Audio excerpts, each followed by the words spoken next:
Hello बच्चों। अब start हमने लास्ट क्लास में हाफ चैप्टर किया था, ठीक है, सेपरेशन ऑफ सब्सटेंस। अब बचा हुआ रिमेनिंग चैप्टर को कंप्लीट करेंगे, लेकिन पहले हल्की सी समरी लेते हैं। क्या समरी थी? सबसे पहले क्लास में मैंने बताया था कि मिक्सचर क्या होता है और प्योर सब्सटेंस क्या होते हैं, ठीक है। अब दोबारा नहीं बताऊंगी, अपने आप सोचो, ठीक है, नहीं तो लास्ट वीडियो जाके देखो। उसके बाद प्योर सब्सटेंस से जब मिक्सचर बनता है तो उन प्योर सब्सटेंस को हम लोग बोलते हैं कंपोनेंट्स, ठीक है। उसके बाद हमने पूछा था कि भाई इन्हें सेपरेट क्यों करते हैं, मिक्सचर को सेपरेट करने की जरूरत क्यों है, और अगर सेपरेट करना है तो कितने तरीके थे? 9 वेज थे जिसमें हम किसी भी मिक्सचर को सेपरेट कर सकते हैं। उसमें से 5 हमने पढ़ी थी। थ्रेशिंग, जिसमें मार मार के कूट कूट के चीजों को अलग किया जाता था, ग्रेन को और स्टॉक को। हैंड पिकिंग, हाथ से पिक करके हम चीजों को अलग करते थे। विनोइंग, जिसमें हवा से उड़ा के, जिसमें एक सब्सटेंस लाइटर होता था एयर से और एक लाइटर होता था जो एयर में उड़ जाता था और एक नहीं हैवी होता था। विनोइंग हो गया। सीविंग, छन्नी को यूज करके। और मैग्नेटिक सेपरेशन, मतलब मैग्नेटिक आयरन की चीजों को अलग करने के लिए, ठीक है। चलो एक छोटे से 2-3 क्वेश्चन पूछती हूँ जरा। इनमें से बताना पांचों में से कौन सा मेथड यूज होगा, ठीक है। 2-3 मिक्सचर रखते हैं तुम्हारे आगे। देखिए जरा, पिछली क्लास में सोए थे तुम लोग कि पढ़े थे, ठीक है। तो देखो जरा, मिक्सचर कौन सा रखा मेरे सामने? मेरे सामने मिक्सचर रखा गया कैश्यू काजू, ठीक है, और काजू के साथ मिक्स कर दी गई रेजिन्स, किशमिश। अब बताओ कैसे अलग करोगे?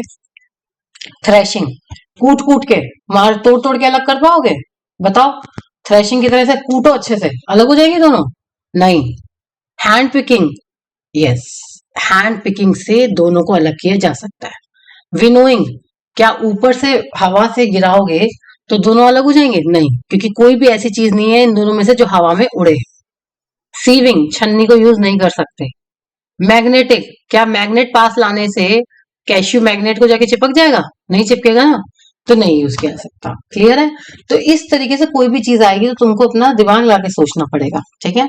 अब हम शुरू करेंगे 6th टेक्निक, डीकेंटेशन, फिल्ट्रेशन, डीकेंटेशन। ये दोनों थोड़ी थोड़ी मिलती जुलती हैं, लेकिन अभी फिलहाल पहले अलग अलग करते हैं। मिलती जुलती नहीं है, रिलेटेड है, सॉरी, मिलती जुलती तो नहीं है दोनों, लेकिन दोनों में कुछ रिलेशन है, वो बाद में बात करेंगे। अब चीज क्या है, अब नेक्स्ट टेक्निक क्या है? डीकेंटेशन। देखो बच्चों, डीकेंटेशन पता है कहाँ यूज किया जा सकता है?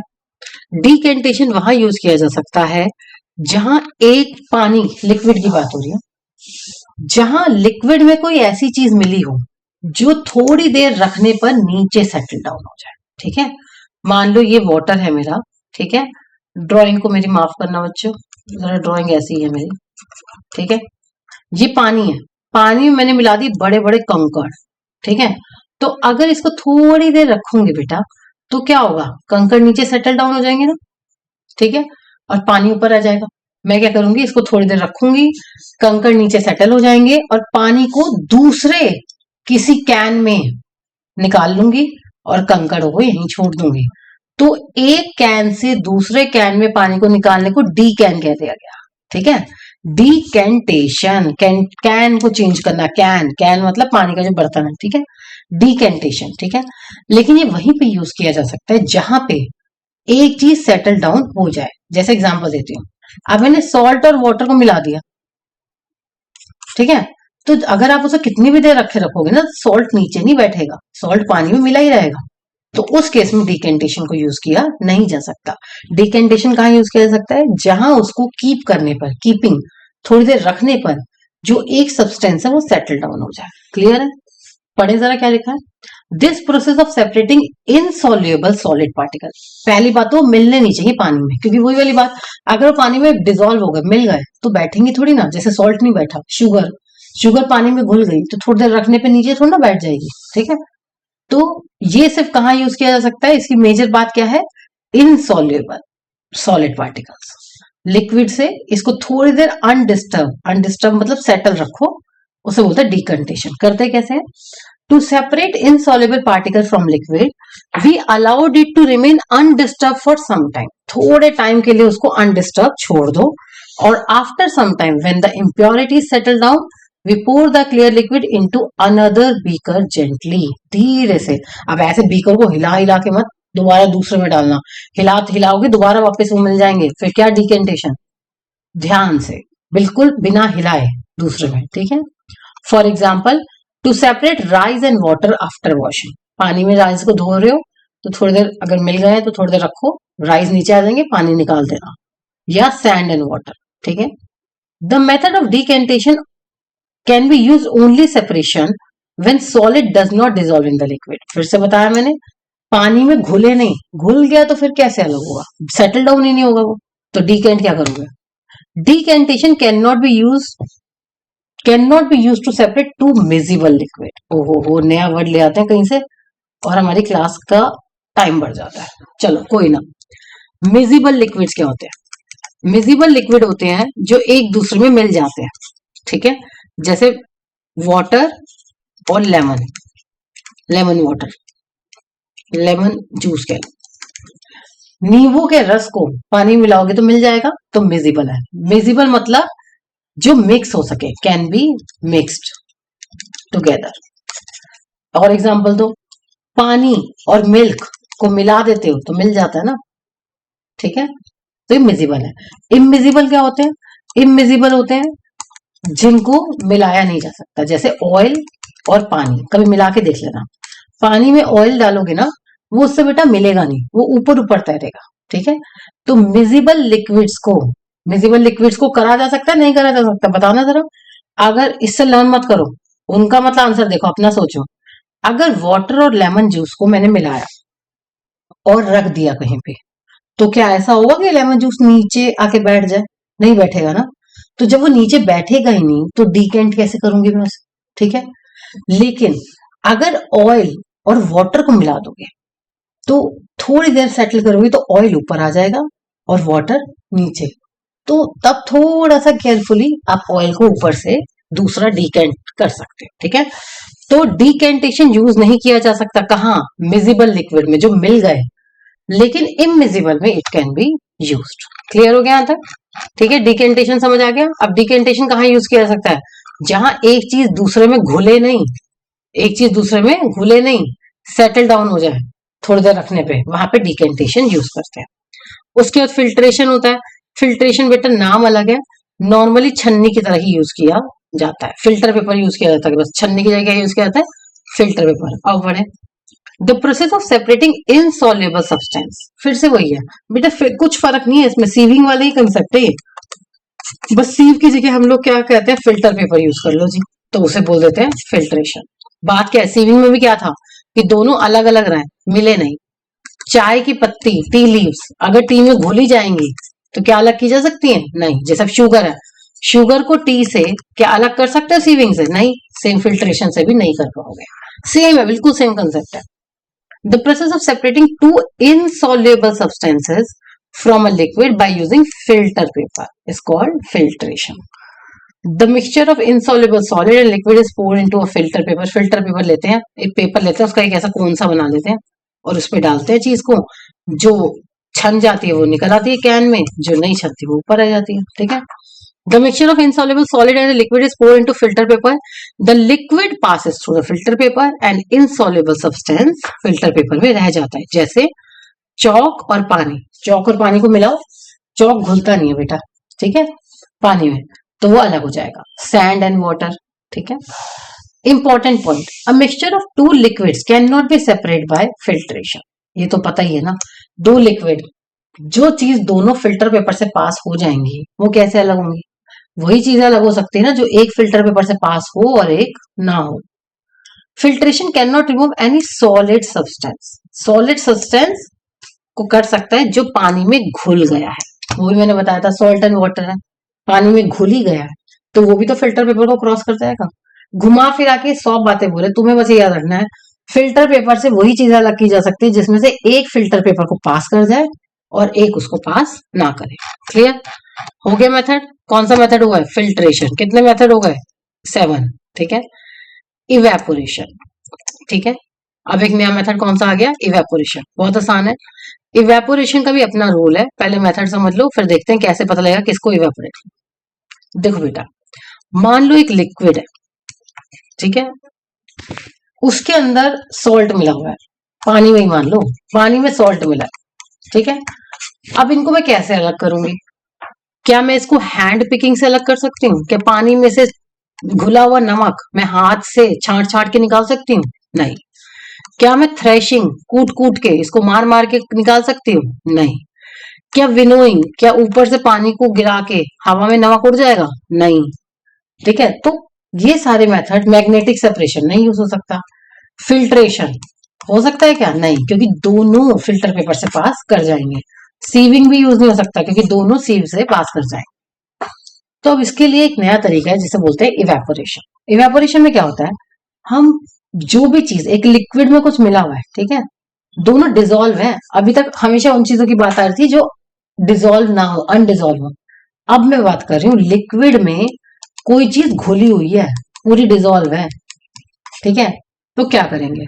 देखो बेटा, लिक्विड की ना एक बहुत अच्छी बात होती है कि एक पर्टिकुलर टेम्परेचर पे, जैसे पानी की बात करें, 100 डिग्री पे ना ये इवेपोरेट हो जाता है। इवेपोरेट का मतलब होता है पानी भाप, स्टीम बन जाता है, ठीक है, यानी गायब हो जाता है एनवायरमेंट में, हवा में मिल जाता है वाटर वेपर बन के, ठीक है। तो हम क्या करेंगे, नमक और पानी को लेंगे और इसको बॉईल करेंगे बहुत अच्छे से। पानी उड़ जाएगा, नमक बच जाएगा। This is the technique to separate.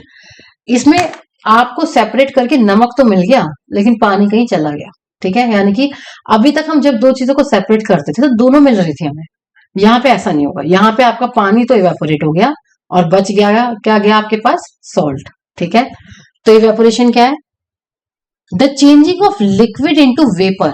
जब दो चीजों में, अब इसका इवेपोरेशन का रूल क्या है? इवेपोरेशन का सिंपल रूल है, इवेपोरेशन टेक्निक को वहां यूज किया जा सकता है जहां एक चीज तो बॉयल हो जाए, मतलब बॉयल होके वेपर में कन्वर्ट हो जाए, और दूसरी चीज बॉयल ना हो। अगर दोनों ही बॉयल हो गई, दोनों ही हवा में उड़ गई, तो क्या सेपरेट करोगे? ठीक है, तो एक चीज सेपरेट हो, एक चीज हवा में उड़ जाए वाटर वेपर बन के और एक ना बने।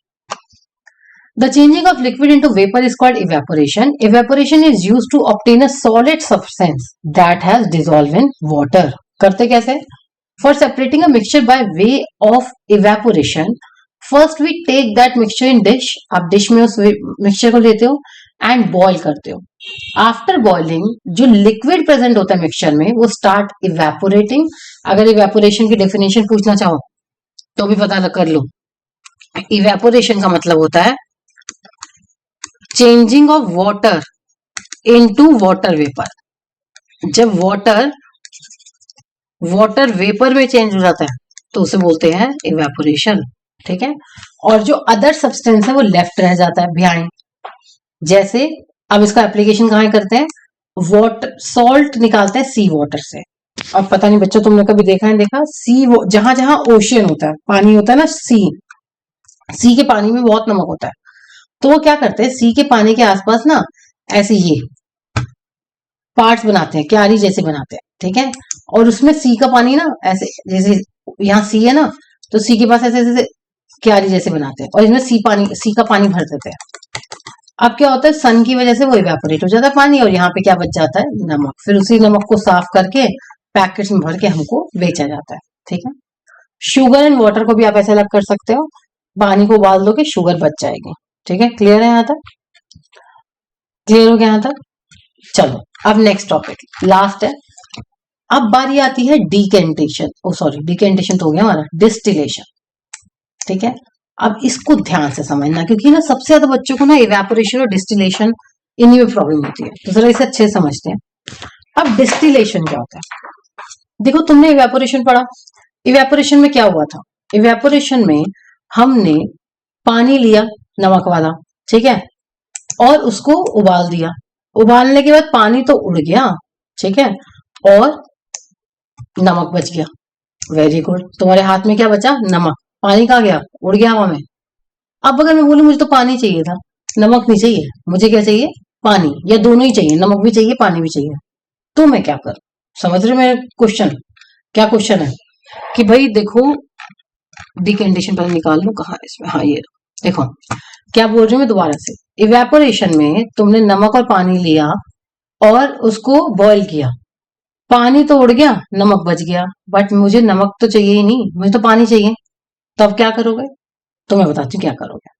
अब क्या करोगे तुम, डिस्टिलेशन प्रोसेस को हम यूज करेंगे इसमें। ठीक है, एक मिनट में जरा मैं नोट्स में देखो डिस्टिलेशन कहाँ है। ये रहा। कैसे यूज करेंगे देखो मैं बताती हूँ। आपने एक पानी का बोल लिया, इसमें सॉल्टी वाटर भरा, ठीक है, इसको बॉईल करा। बॉईल करने से पानी क्या बन गया? वेपर। पानी किस में कन्वर्ट हो गया? वेपर में। और सॉल्ट बच गया।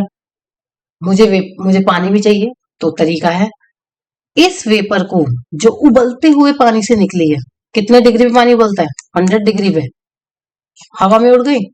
अगर इसको कोई वापस कूल डाउन कर दे, कूल डाउन कर दो, तो मुझे वापस पानी मिल जाएगा। एग्जाम्पल देती हूँ बेटा, ध्यान से समझना। अब ये कंसेप्ट चैप्टर का नहीं है, ये कंसेप्ट तुम्हारे दिमाग का है, जरा ध्यान से समझना आसपास की दुनिया को देखते हुए, तब तुम्हें इसके एग्जाम्पल समझ आएंगे। तुमको पता है हमारे आसपास जो एयर होती है, ये सारी एयर है, हवा है ना तुम्हारे आसपास। इस एयर में बहुत कुछ होता है, ऑक्सीजन होती है, कार्बन डाइऑक्साइड होती है, नाइट्रोजन होती है, और एक चीज और होती है, वाटर वेपर, पानी। पानी भी अवेलेबल होता है हमारी हवा में। हमारे आसपास जितनी हवा है सब पानी है, लेकिन है किस फॉर्म में? वेपर की फॉर्म में, छोटी छोटी पानी की बूंदों की फॉर्म में, बहुत छोटी वेपर। ठीक है, ये वेपर जैसे ही ठंडी कूल हो जाती है ना, तो ये वापस क्या बन जाती है? पानी। समझ रहे हो? भाप कह लो, भाप जैसी जो होती है, स्टीम जैसी जो होती है, जब ये गर्म होता है तो पानी वेपर में कन्वर्ट होता है। दोबारा समझो, अगर वाटर को गर्म करोगे, बॉईल करोगे, तो क्या बनेगा? Water vapour. और इसका उल्टा, अगर वेपर को कूल डाउन कर दोगे तो क्या बन जाएगा? वाटर। अब इसका एक एग्जांपल देती हूँ अपने आसपास, अगर तुमने देखा, पानी का जो गिलास होता है, एक गर्मी का दिन है, ठीक है, गर्मी का दिन मतलब कोई भी टेम्परेचर चलेगा, इतना कोई इश्यू नहीं है। पानी का एक ठंडा गिलास, एक पानी फ्रिज से लो और उसमें उसे एक गिलास में भर दो, और एक गिलास को ऐसी टेबल पे रख दो, तुम क्या देखोगे? थोड़ी देर बाद गिलास के बाहर से पानी गिरने लग जाएगा, गिलास का जो सरफेस है उसमें पानी आ जाएगा। ये कहां से आ गया? ये जो आसपास सारी वाटर वेपर थी ना बेटा, ये कूल सरफेस पे जाके बैठ गई, और उसको वहां से कूल हो गई, और वापस से वेपर किस में कन्वर्ट हो गई? पानी में।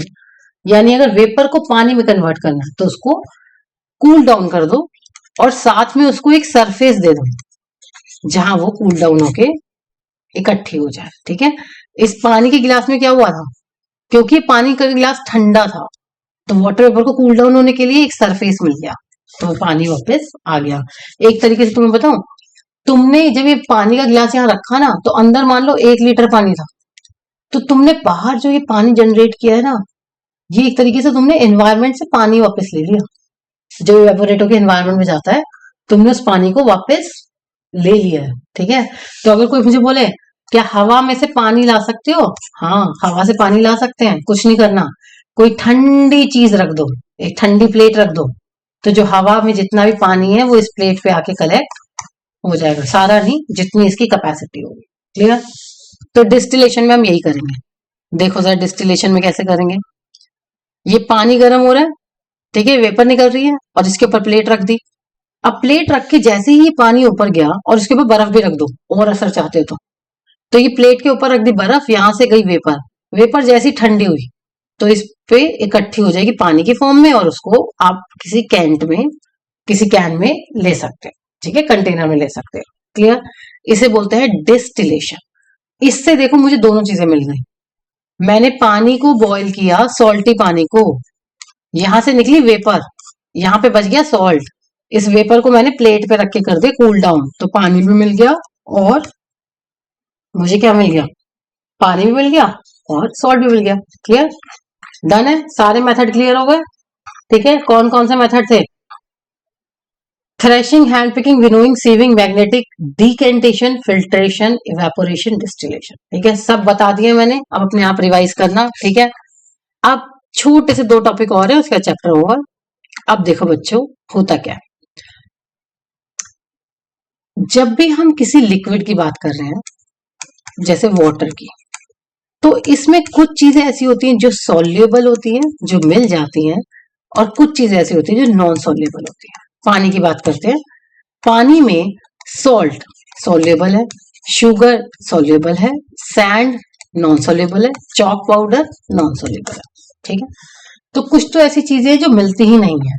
तो जो मिलती ही नहीं है उनको तो बात ही छोड़ दो उनकी, अभी उनकी हम बात ही नहीं कर रहे। अब हम बात करें सॉल्युबल की। ध्यान से सुनना, सॉल्युबल मतलब वो चीजें जो पानी में मिल जाती हैं। अब मेरा क्वेश्चन क्या है, क्या कितना भी अमाउंट पानी में मिलाया जा सकता है? क्या मैं अगर चाहूं 1 गिलास पानी में 1 किलो शुगर मिला दूंगी, मिल सकती है क्या? नहीं। देखो बेटा, पानी में ना शुगर मिल तो जाती है, लेकिन ऐसा नहीं है कि अनलिमिटेड अमाउंट ऑफ शुगर, आप 1 लीटर पानी में 10 किलो शुगर डालोगे तो मिल जाएगी। नहीं, पानी की कैपेसिटी है, इतना ही वो शुगर को डिसॉल्व कर सकती है। ठीक है, जैसे मैंने बोला 36 ग्राम इन 100 ml, मान लो एग्जांपल दे रही हूँ। ठीक है, कि शुगर की कैपेसिटी 36 ग्राम, यानी 100 ml पानी में 36 ग्राम शुगर ही मिल सकती है।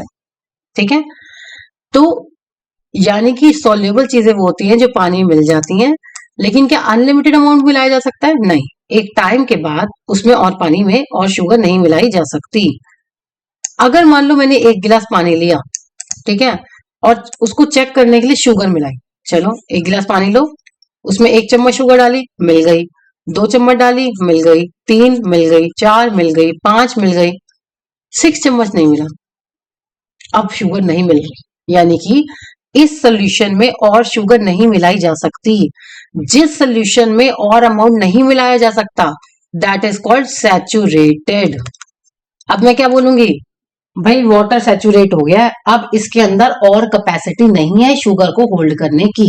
ठीक है, और तो इसे क्या बोलते हैं, सैचुरेटेड। सैचुरेटेड मतलब जिसमें और कैपेसिटी नहीं है। पढ़े, a solution in which no more substance can be dissolved is called saturated solution.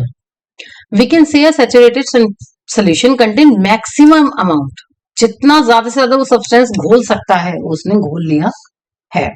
ठीक है, अच्छा नॉन सैचुरेटेड क्या होगा?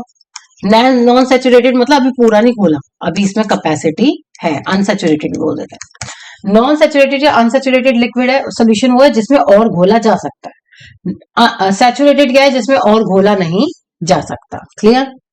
अब एक नया क्वेश्चन, क्या सैचुरेटेड को अनसैचुरेटेड में कन्वर्ट किया जा सकता है या वाइस वर्सा?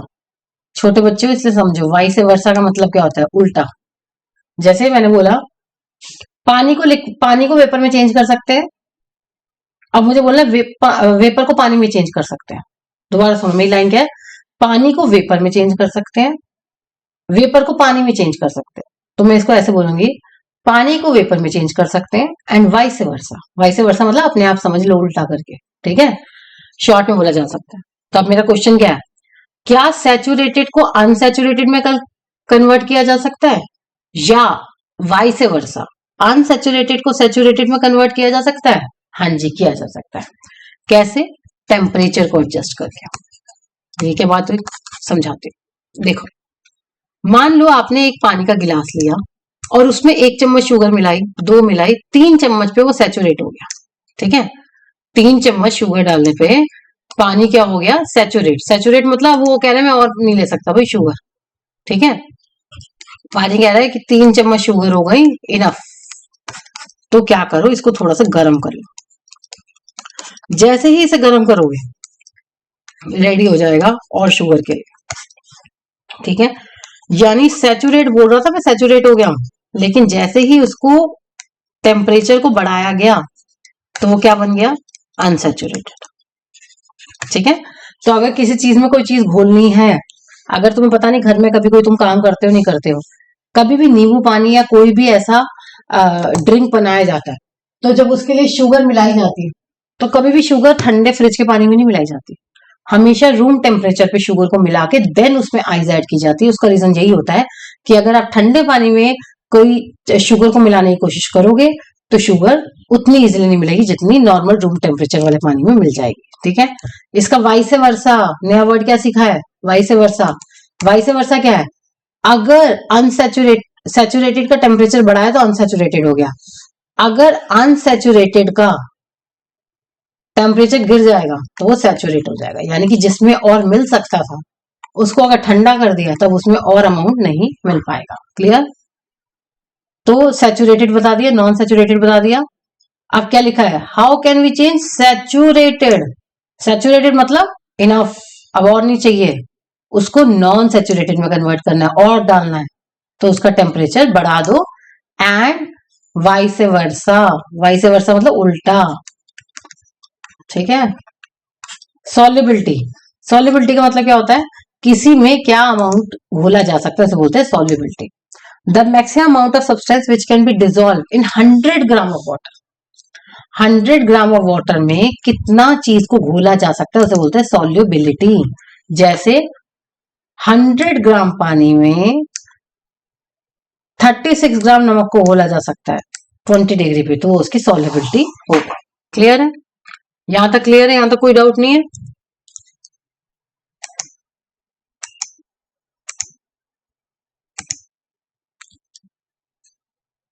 चलो, अब चैप्टर कंप्लीट हो गया।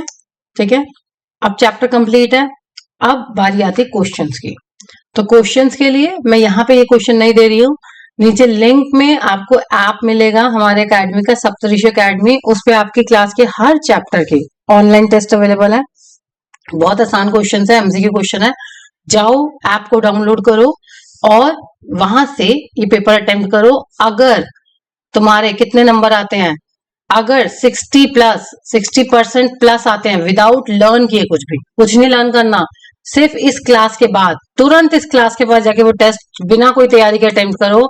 अगर 60% प्लस आते हैं, मतलब 10 मार्क्स का टेस्ट है तो 6 नंबर, अगर 60% प्लस आते हैं तो इसका मतलब आप बहुत अच्छा समझते हो और आप बहुत आराम से पेपर कंप्लीट कर पाओगे अगर आप थोड़ा टाइम दोगे इन चीजों को। ठीक है, तो जाओ टेस्ट को ट्राई करो और 60% प्लस हो जाए तो वेरी गुड। ठीक है, चलो बाय बच्चों।